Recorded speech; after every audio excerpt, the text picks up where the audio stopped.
damos as mais cordiais boas-vindas para mais um estudo da série Princípios de Fé da Igreja Adventista do Sétimo Dia, Movimento de Reforma. Hoje vamos considerar o sublime tema, o assinalamento. Todos os estudos desta série estão baseados na Bíblia e no espírito de profecia, pois esta é uma característica da igreja remanescente. Isaías capítulo 8, versículo 20. A lei e ao testemunho, se eles não falarem segundo essa palavra, nunca verão a alva. A mensagem de Apocalipse capítulo 7 é uma das mais sublimes e ao mesmo tempo mais controvertidas doutrinas entre os professos guardadores do sábado nesses dias finais. O que é o assinalamento? O assinalamento dos 144.000 é um dos pilares da fé adventista. O assinalamento de Apocalipse capítulo 7 é a essência da terceira mensagem angélica de Apocalipse capítulo 14, 9 a 11. O assinalamento é um dos marcos da verdade presente. O assinalamento dos 144.000 é o resultado da pregação da tríplice mensagem angélica de Apocalipse capítulo 14, 6 a 13. E é a última obra realizada em favor do povo de Deus. Quando ocorre o selamento? Em 1844, nosso grande sumo sacerdote entrou no lugar santíssimo do santuário celeste. Será exigido menos de nós neste dia antitípico da expiação, quando Cristo está intercedendo por seu povo no santuário celeste, e deverá ser proferida a decisão final e irrevogável sobre cada caso? Nesta passagem, o espírito de profecia explica que o dia antitípico da expiação começou em 1844. Os que pela fé seguiram seu sumo sacerdote, ao iniciar ele o ministério no lugar santíssimo, contemplaram a arca de seu concerto. Ao entrar Cristo ali em 1844, para efetuar a obra finalizadora da expiação. A passagem de Jesus do lugar santo para o Santíssimo, no final dos 2.300 dias, em 1844, marca o grande dia da expiação e também o tempo do assinalamento de Ezequiel 9, 1 a 11 e Apocalipse 7, 1 a 8, 13 a 17. Esse selamento dos servos de Deus é o mesmo que foi mostrado em visão a Ezequiel. João também fora testemunha dessa tão assustadora revelação. Baseado neste texto, entendemos que o assinalamento de Ezequiel, capítulo 9, e de Apocalipse, capítulo 7, se refere à mesma obra que teve o seu início em 1844 e prossegue enquanto Jesus ministra no Santíssimo do Santuário Celestial. O que é o selo? O selo de Deus encontra-se relacionado com a lei de Deus.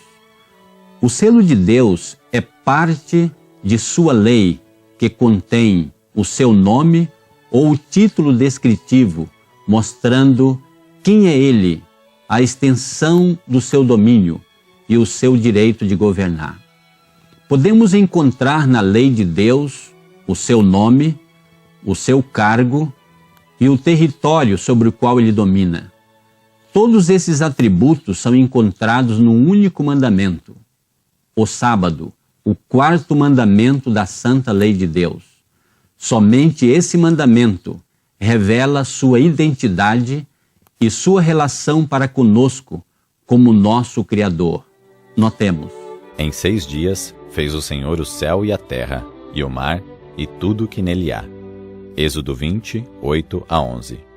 Aqui Deus se declara o Senhor, Jeová, o aquele que existe por si mesmo. O Criador, ele fez o universo, céu, terra, mar e tudo que nele há. De todos os 10 preceitos, só o 4º contém o selo do grande legislador, Criador dos céus e da terra. Outra vez deve o anjo destruidor passar pela terra. Deve haver um sinal sobre o povo de Deus, e esse sinal é a observância de seu santo sábado. Os inimigos da lei de Deus, desde o ministro até o menor dentre eles, têm nova concepção da verdade e do dever. Demasiado tarde, veem que o sábado do 4º mandamento é o selo do Deus vivo. Estes textos confirmam claramente o que mencionamos, que no 4º mandamento encontramos o selo de Deus. Ali encontramos as características de um selo. Tomemos a decisão correta, aceitando o selo de Deus. Quantos serão selados?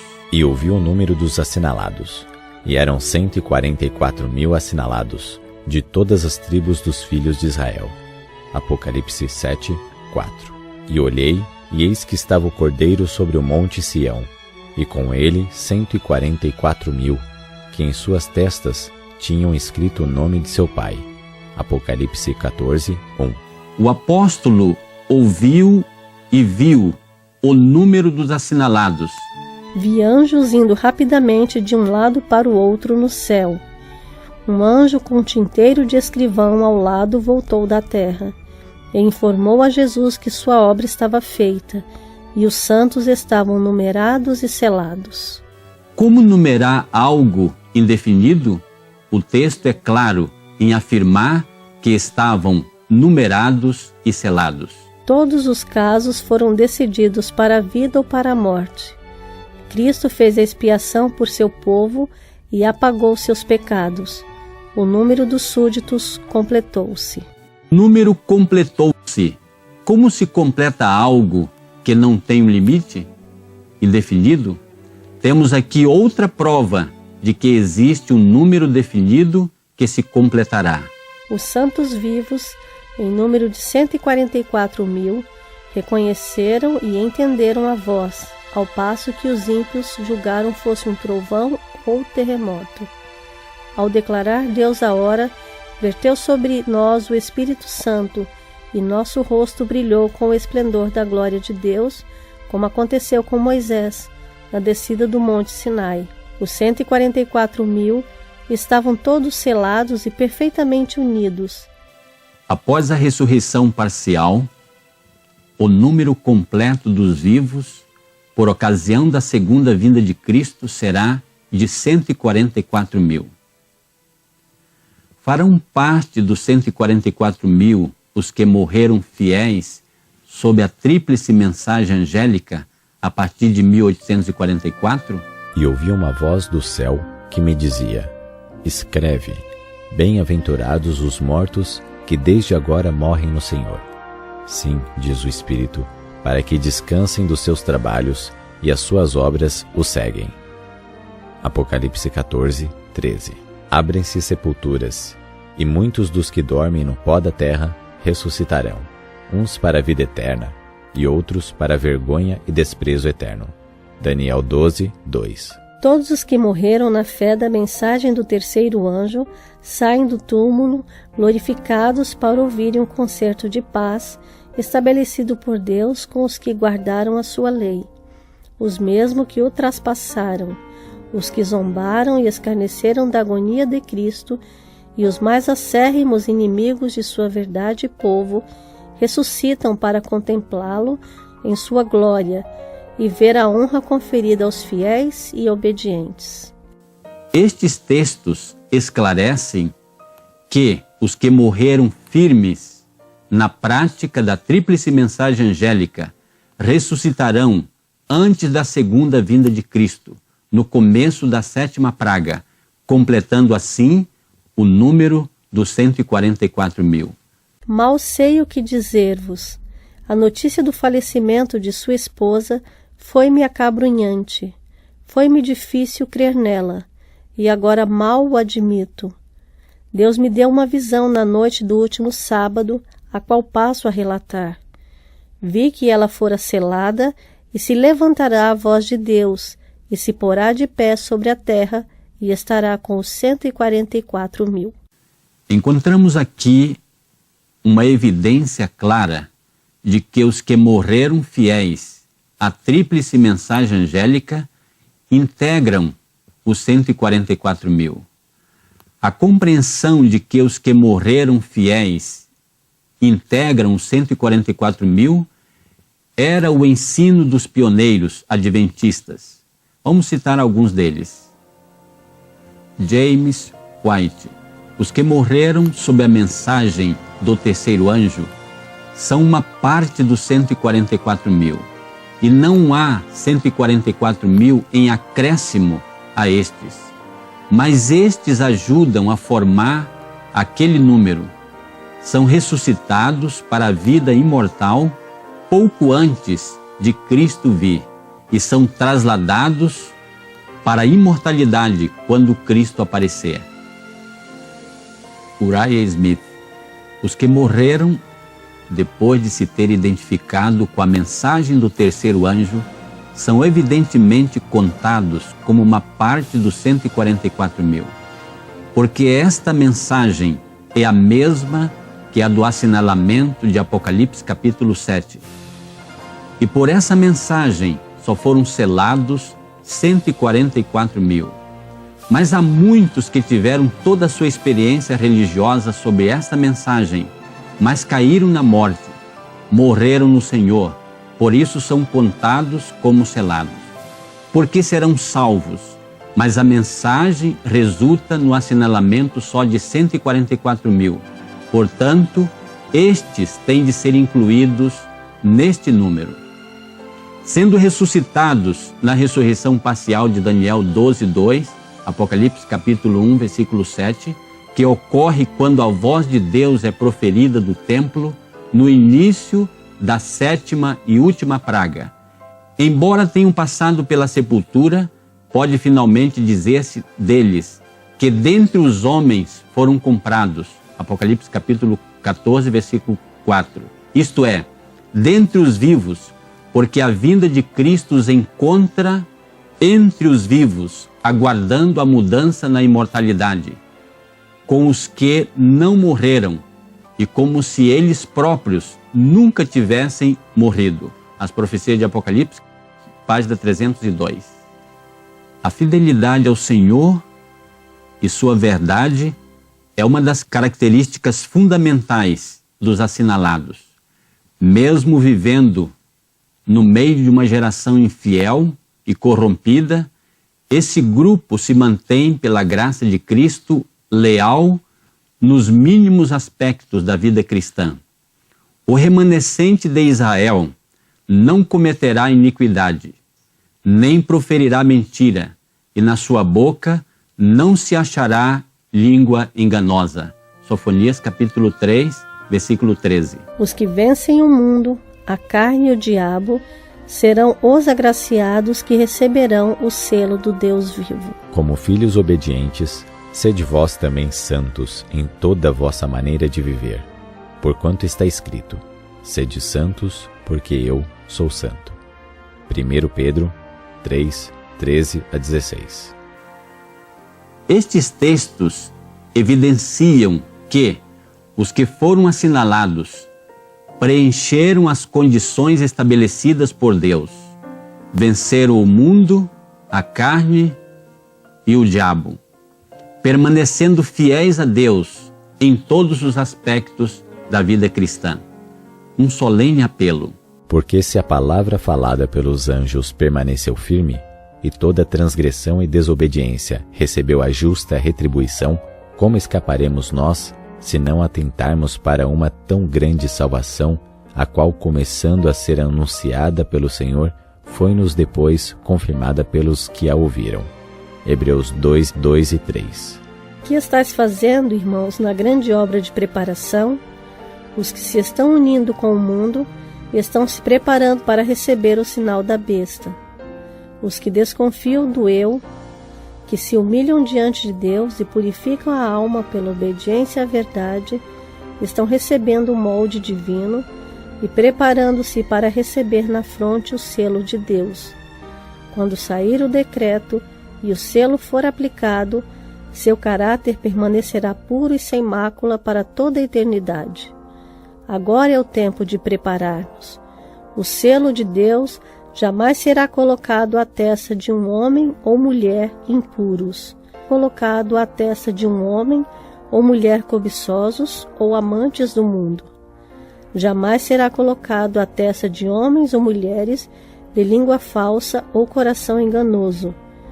Todos os que recebem o selo devem ser imaculados diante de Deus, candidatos ao céu. O tempo do selamento é muito curto e logo passará. Agora, enquanto os outros 4 anjos estão contendo os ventos, é o tempo de fazer firme a nossa vocação e eleição. Procuremos com todo o poder que Deus nos tem dado, está entre os 144.000. Dentro em pouco será colocado o selo de Deus em cada um de seus filhos. Oxalá ele seja colocado em nossas frontes. Quem pode suportar o pensamento de ser passado por alto quando o anjo se puser a selar os servos de Deus em suas frontes? Após considerarmos este solene estudo, concluímos que o assinalamento está em andamento desde 1844 e logo terminará. E o Senhor nos convida, nesses poucos momentos de graça, a fazer paz com Ele, aceitando o seu perdão e a sua graça, para que vivamos em harmonia com a verdade presente, que nos capacitará a fazer parte deste grupo especial, que serão os recepcionistas de Jesus quando Ele vier por ocasião da sua segunda vinda. E naquele dia se dirá: eis que este é o nosso Deus, a quem aguardávamos, e Ele nos salvará. Este é o Senhor, a quem aguardávamos. Na sua salvação gozaremos e nos alegraremos. Isaías 25, 9. Concluímos essa preciosa e soleníssima mensagem com a saudação apostólica. A graça do Senhor Jesus Cristo e o amor de Deus e a comunhão do Espírito Santo seja com todos vós. Convido você agora para orar comigo. Carinhoso Pai que estás nos céus, em nome de Jesus nos ajoelhamos ante a Tua amável presença para Te render gratidão pelo privilégio de conhecer a Tua preciosa verdade e de termos aceitado a Jesus como nosso Salvador pessoal. Suplicamos uma bênção especial para todos os que assistiram estas preciosas mensagens. Dá-nos a graça de compreendê-las e pormos em prática esses preciosos ensinamentos em nossa vida diária. E no final da nossa peregrinação, salva-nos para o Teu reino. Dá-nos a unção do Teu Santo Espírito para operar a nossa transformação. Todas essas bênçãos Te pedimos e agradecemos em nome de Jesus. Amém. Os 144.000, a vida temporal, guardaram a lei até um dia, venceram todo o mal. E 144.000 estavam loucos a